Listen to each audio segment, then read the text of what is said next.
Hi, this is Ren Carlton. In 2010, I published a book, Profitpreneurship, which was designed to help everybody out there have financial knowledge and skills in order to help them achieve their financial goals and their entrepreneurial goals for their businesses.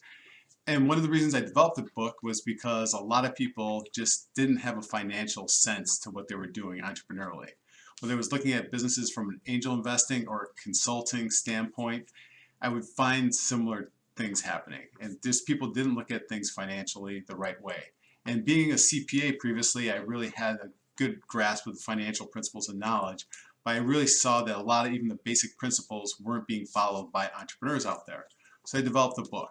So in that book, I had a chapter about budgeting, which I'm going to talk about today, and kind of give it an update relative to what's happened in the marketplace and what's happened in angel investing and entrepreneurship, because it's been 10 years. And over 10 years, a lot has changed. The crowdfunding rules have been taken place. Angel investing is definitely on the rise. Entrepreneurships and startups are on the rise. So there's a lot of things that have changed in the marketplace. I mean, I'm pretty sure that's even pre-Shark Tank at this point. So it wasn't as popular and as trending as it is now. So the budgeting chapter basically talks about how to develop a budget for your business. And in that chapter, I talked about developing 3 budgets. And the budgets were essentially realistic, a stretch goal, and something that's inspirational. And the idea there is that you want something that's real, but you want something that's also inspirational. So it's difficult to do that with the same budget, because if you have the same budget for everything, it's just that doesn't work well. Because you don't want to give the bank something too optimistic, because if you give them something, or investors for that matter, because if you give them something too optimistic and you fail, they don't like you. And at the same time, you don't want to give something that's too flat or boring, because it's not going to inspire, it's going to be hard to attract employees and staff, and quite frankly, get yourself out of bed in the morning, because it's like, if it's just boring, why are you going to do it? What's the reason, what's the purpose for being an entrepreneur if you can't have big, bold, audacious goals? So the premise of the book is that you should put 3 budgets there. Well, I would reduce it down to 2, and just because people take so many liberties with budgeting and forecasting right now, because there's so much angel investing out there, and people just put ridiculous goals out there. They're just putting these big numbers out there. They're going to make millions and billions over the course of 3 to 5 years. Their sales are like this hockey stick going straight up.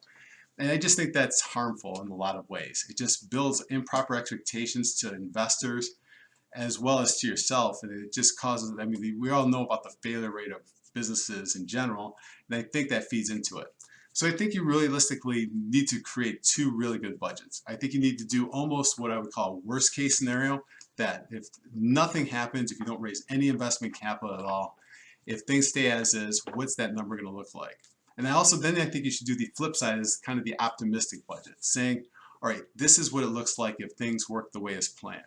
And I think those 2 budgets are sufficient, and if you do that the right way, I think you're going to accomplish all of your goals. That you're going to put something out there to investors that, okay, I get it, this is realistic. I mean, if everything goes right, and if it doesn't, we know where it's going to go.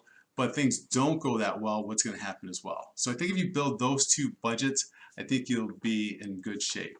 So that's my content today. If you like this video, I'd appreciate you smashing that like button and sharing it with 3 friends. You can always reach me at rencarlton.com, as well as see show notes and other things and references out there.